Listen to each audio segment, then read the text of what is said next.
નમસ્કાર, આપ જોઈ રહ્યા છો જેકે ન્યૂઝ ગુજરાતી. વાત કરતું ગારિયાધાર પોલીસ સ્ટેશન ખાતે પ્રજાપિતા બ્રહ્મકુમારી વિશ્વવિદ્યાલયની બહેનોએ સુરક્ષા પોલીસ જવાનોને રાખડી બાંધી હતી. ગારિયાધાર પોલીસ સ્ટેશન ખાતે પ્રજાપિતા બ્રહ્મકુમારી વિશ્વવિદ્યાલય તરફથી બ્રહ્મકુમારી બહેનોએ જનતાની ખડે પગે રાત દિવસ સુરક્ષા કરતા પોલીસ કર્મચારીઓને રક્ષાબંધન પર્વ નિમિત્તે રક્ષાસૂત્ર બાંધી રક્ષાબંધન પર્વની ઉજવણી સાથે લોકોની રક્ષા કરતા પોલીસ કર્મચારીઓને કવચરૂપી રક્ષા બાંધી રક્ષાબંધનની ઉજવણી કરી હતી.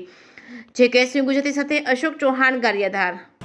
તો આજે રક્ષાબંધનના પાવન પર્વ નિમિત્તે પ્રજાપિતા બ્રહ્મકુમારી ઈશ્વર વિશ્વવિદ્યાલય તરફથી આ પોલીસ સ્ટેશનમાં બધા ભાઈઓને રક્ષાસૂત્ર બાંધવા માટે અહીંયા એકત્રિત થયા હતા.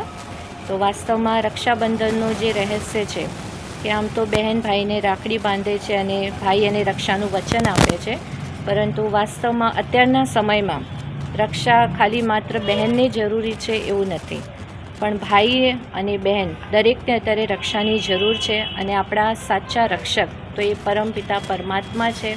તો પરમાત્માની યાદથી સ્વયંની પણ રક્ષા કરીએ અને સાથે સાથે પુણ્ય કર્મ આપણે આપણા જીવનમાં શ્રેષ્ઠ કર્મ કરીએ, પુણ્યનું ખાતું જમા કરીએ અને એનાથી જ આપણે આપણા સ્વયંની પણ રક્ષા કરી શકીએ છીએ, સાથે સાથે આપણા પરિવારની પણ આપણે રક્ષા કરી શકીએ છીએ. ઓમ શાંતિ.